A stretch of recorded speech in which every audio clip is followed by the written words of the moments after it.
রাজধানীর এমবিটিলা বাজারে নির্মীয়মান বাজার শেডের কাজ সরজমিনে পরিদর্শন করলেন আগরতলা পুর নিগমের মেয়র দীপক মজুমদার।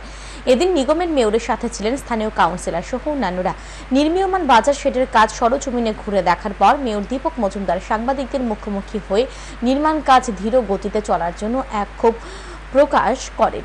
তিনি বলেন, বাজার কমিটির অভিযোগ ছিল নির্মাণ কাজ ধীর গতিতে চলছে। এদিন তাই নির্মাণ কাজ সরজমিনে ঘুরে দেখা হয়েছে। অভিযোগ সত্যতা এদিন পরিলক্ষিত হয়েছে, তাই নির্মাণের দায়িত্বে থাকা ঠিকাদারকে নির্দেশ দেওয়া হয়েছে সময়ের মধ্যে নির্মাণ কাজ শেষ করার জন্য।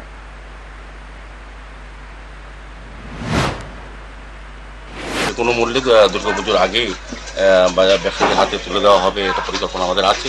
সেই মতোই আমরা কাজের চেষ্টা করছি। আমাদের ইঞ্জিনিয়ার আমরা নির্দেশ দিয়েছি, বলা হয়েছে তারাও দেখবেন যদি এজেন্সি সে পর্যন্ত কাজ না করে তাদের প্রতি কোনো দুর্বলতা প্রকাশ করার কোনো সুযোগ নেই।